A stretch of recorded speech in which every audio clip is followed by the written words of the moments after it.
Generic spoiler warning. Also content warning. There is some self-harm in this show. I might use some flashing lights as well. Greetings, travelers. I am the one referred to as MisshapenChair. I am reminding you so that you don't look illiterate on the interwebs when you talk about my perfectly normal temperatured opinions and slightly above average YouTube content, depending on the video. I have a love-hate relationship with anime. These days it's a lot of hate thanks to burnout, so forgive me as I branch out from my primary niche of God Hand videos to talk about Japanese animation and pop culture, also known as ACG in the motherland. Now, I started watching anime at a fairly young age of about 160. This was back when anime was uploaded to YouTube in godlike quality, split into 3 parts with fan subs and half-baked dubs fresh out of the oven. When I first got into the medium, I was like, whoa, they have titties in this stuff? So not much different from me today. I was an ignorant chair back then who had no idea what to watch. I happened to stumble upon a random person in the YouTube comments saying to message them for suggestions, and I received a list of stuff to watch, and I did make it through most of it. I go back to rewatch some stuff from my early anime years, and some of it's good, and some of it is really good. One of the earliest animes I ever watched was Haibane Renmei. Probably not the anime that got most people into anime, but I think you can tell by now that I am not like the other chairs. Haibane Renmei is a show that welcomes you into its world, a world that is equal parts mundane as it is magical, a world that some people are reborn into as a Haibane. The story follows one such Haibane who dreams of falling from the sky while reaching out to and eventually hugging a crow, finally waking up in a cocoon. Thankfully, she took that water-breathing perk. The cocoon is in an old building where all cocoons show up when a new Haibane is born. It's a big event when a new one shows up. There's a halo that has to be made, a room that has to be tidied up, and of course, you have to keep watch so that you can be ready to welcome them into You probably have several questions, but first, what was the dream about? You see, all the Haibane are named after what they saw in their dream, even though they can remember having a different name before they were reborn. Since she had a dream about falling, the protagonist is named Raka. This is different from Nemu, who's named that because she sleeps all the time, or Reiki, who's named after all the cigarettes she smokes. With her new name, Raka now has to painfully sprout wings from her back in a scene that would probably get me age-restricted on YouTube. And it was after that, I was already sucked into the rest of the show. Join Raka as she learns about the world and the people around her. Like the chick who looks like she works at a library but actually works at a bakery, not to be confused with the lady who actually works at the library, or the old lady who isn't a Haibane that is kind of like their grandma. Just remember all the rules, such as Haibane have to own everything secondhand and they can't have actual money, but they can have a book to keep track of money instead, which is basically the same thing. It's not clear why they have such strange restrictions, or why they live in a walled city that they're not allowed to talk to anyone directly from the outside, but what is clear is that all the people in town love the Haibane and want them to feel welcome, even helping Raka get some nicer clothes that are only technically used and trying to make her more comfortable. The rules always feel more like a strange obligation that everyone just works around rather than something important. That's part of the reason why I love this show so much. The world of Haibane Renmei is intriguing. It holds a little nugget in front of you, taunting you about what's going to be revealed next. It doesn't waste its time over-explaining a bunch of garbage and only tells you what you need when you need it, organically building the world as Raka herself understands and becomes more comfortable with her surroundings. Despite the almost sinister cloud that hangs over all the details, it's quite the opposite of what you are led to believe. Though no one is allowed to talk to the merchants who come from outside the walls, they are very kind people. They just wear very scary masks and are not allowed to speak. Haibane will be scolded and forced to do chores if they get too close to the walls, but there are other mysterious consequences beyond that if they break the rules. Man, I sure wish someone would elaborate on that. It's a good thing the whole place is powered by renewable energy. Sure, it would have made more sense for people to just tell you things directly, but it wouldn't be nearly as entertaining. Yet, it also never fully explains itself, leaving almost every detail that isn't immediately important to the plot unanswered. Like, why are the Haibane clearly reborn at completely different ages?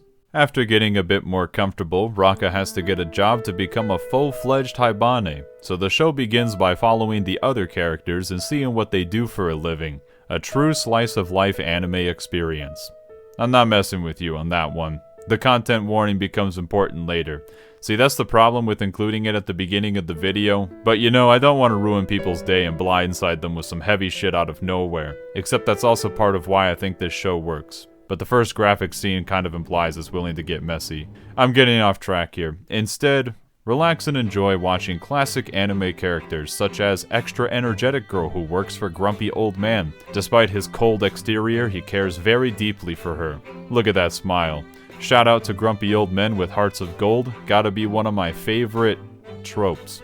That's why his punishment for being late is to give Kana a toolbox to fix the bell tower back at Old Home like she always wanted to. You also get classic characters like Sleepy Woman who works with another borderline carefree librarian. She wanted to get out of the city in the past, you know, but she also loves it here and is probably gonna have a kid soon.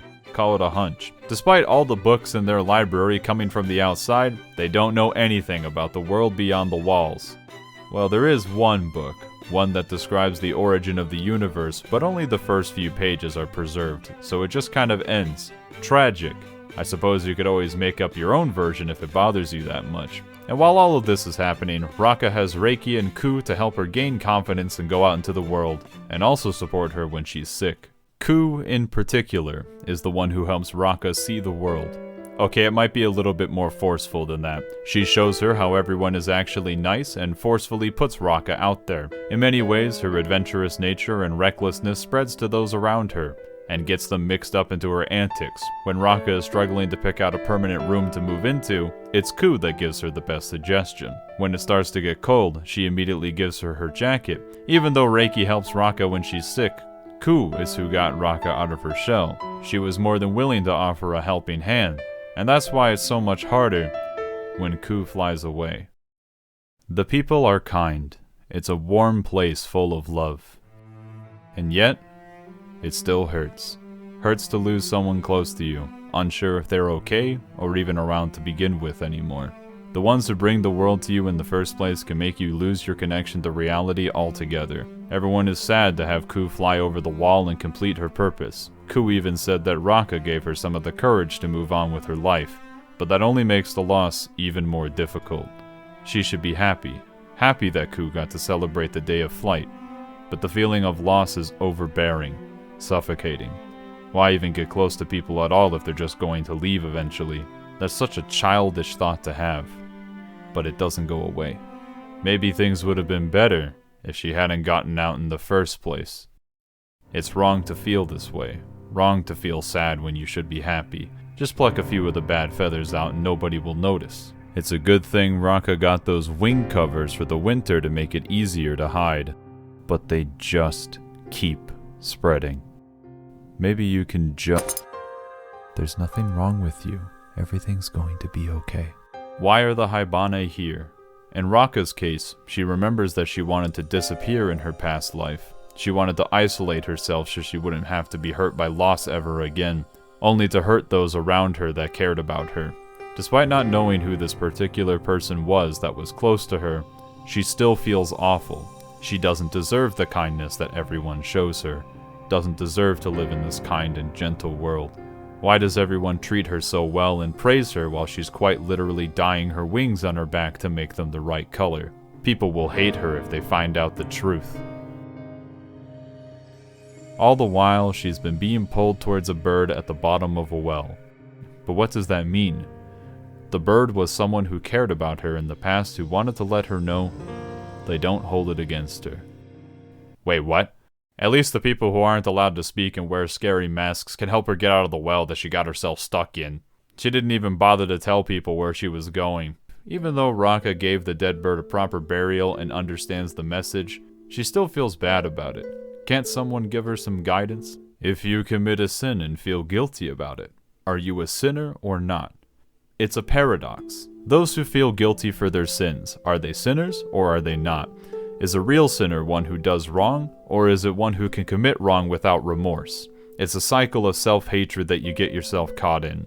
Isolation hurts those who are connected to you, but it also prevents you from making new connections to get hurt again. The guilt that you try to avoid by hiding away also prevents you from finding a way to break the cycle. For Raka, it didn't matter what the bird actually was. It was still what let her move on.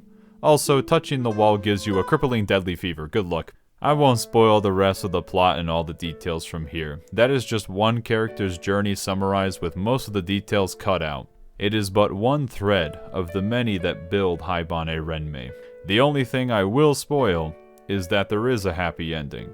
Haibane Renmei is an interesting show. The animation is old and barely exists at points, and it's got some weird psychedelic magic that you're just going to have to accept because it's not going to be elaborated on. But that's also part of the charm. Going back and rewatching it after many years gave me a whole new list of reasons to love it.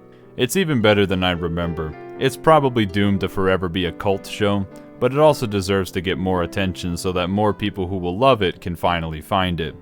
This video is just an example of how I related to it through my own experiences, but I guarantee that you'll find something else to get out of it based on your own life. What's that? Multiple people can relate to exploring emotions through different life experiences and circumstances. Even people who aren't clinically depressed can feel trapped in self-hatred sometimes. You might have interpreted and related to it through your own life lens, but I related to it through my own. What is this? A good piece of art? One that can appeal to many parts of life regardless of the writer's intention? Do I like Nekopara? Haibane Renmei is a great show that doesn't get as much attention as it probably deserved. Despite the slow pacing, it's very dense. You'll feel yourself rooting for the characters because of how easy it is to get invested, and when it's at its peak, it's some of the best content I think anime has to offer. In some ways it reminds me of Ghibli films like Kiki's Delivery Service, in that despite the clear presence of magic and fantasy, it's still rooted in reality. Mundanity, tedium, routine, and yet, spontaneity, tragedy, and burden. The world is as much of a character as everyone else in the cast, and when it's over, you feel like it just got started. But that's also why it works. The answer that someone would give you to many of these questions would never be as interesting as the stuff that you can imagine. It's a small window into a world and those who live in it. A story about accepting who you are, which is the easy part to understand because they tell you that to your face. For me though, it's a show about kindness, how one simple act can cause another down the line, how one person trying causes others to follow suit. And even though you can help others, they still have to be the ones who ultimately ask in the first place. In a world that is often confusing with pointless rules, people are typically good-natured and good to each other. And finally, it's easy to take what you already have for granted, that we often look fondly back on what we once had. What was once mundane and stupid was also special. But then you realize, it's happening again. The small optimistic part of me likes to think that there's always something to appreciate about the present. You don't have to constantly acknowledge it, because life is something that you're already a part of, no matter what. Now let's get out there and watch some good shit.